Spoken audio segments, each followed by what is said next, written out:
নারায়ণগঞ্জে ছোট বড় প্রায় ১৫০০ গার্মেন্টস কারখানায় কর্মরত আছেন অন্তত ১০ লাখ শ্রমিক। গত জুলাই মাস থেকে পণ্য সরবরাহ, অর্ডার কমে যাওয়া এবং শ্রমিক অসন্তোষ সহ নানা কারণে সংকটের সৃষ্টি হয়েছে। তবে কোনো কারখানাই বন্ধ ছিল না। আজও স্বাভাবিক আছে পরিবেশ, তবে আজ কারখানার বাইরে চাকরি প্রত্যাশীদের বেশ ভিড় দেখা গেছে। সেখানকার আরও খবর জানাচ্ছেন সহকর্মী বুলবুল আহমেদ সোহেল। দর্শক, এই মুহূর্তে রয়েছি আমি নারায়ণগঞ্জে শিল্পাঞ্চল বেসিক নগরে। সেখানে এবং জানেন যে আজ সারা দেশে গার্মেন্টস খোলার কথা। গত কয়েকদিন গাজীপুর এবং সাভারে, আশুলিয়ায় শ্রমিক বিক্ষোভের কারণে বিচ্ছিন্নভাবে বিভিন্ন কারখানা বন্ধ ছিল এবং তার কিছুটা প্রভাব নারায়ণগঞ্জেও পড়েছিল। এই সেক্টরটিতে একটি স্থবিরতা বিরাজ করছে। নানা কারণেই কিন্তু এই শিল্পটি এখন সংকটের মুখে রয়েছে বলে আমাদের গার্মেন্টস মালিকরা জানিয়েছেন। আমার সাথে কথা হয়েছে ব্যবসায়ী সংগঠন বিকেএমই এর সভাপতি মোহাম্মদ হাতেমের সাথে।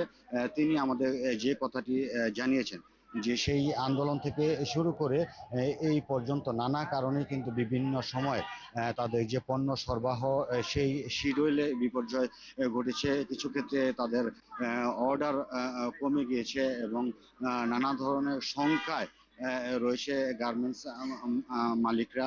পাশাপাশি বিভিন্ন জায়গায় তিনি শ্রমিক অসন্তোষের কথা তুলে ধরেছেন। সব মিলিয়ে এই সেক্টরটিতে একটি চেইন অফ কমান্ড সরবরাহ হয়, সেটি কিন্তু অনেকটাই ভেঙে পড়েছে এবং এখনো অনেকটাই সংকটের মুখে এই শিল্পটি।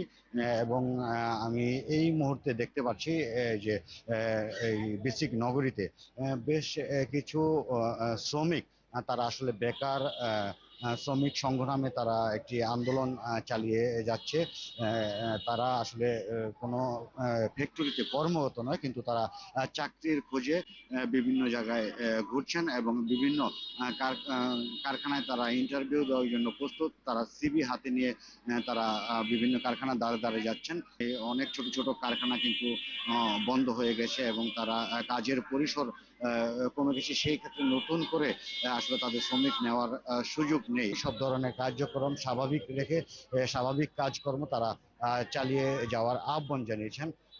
এই ছিল আমার কাছে নারায়ণগঞ্জের সর্বশেষ খবর।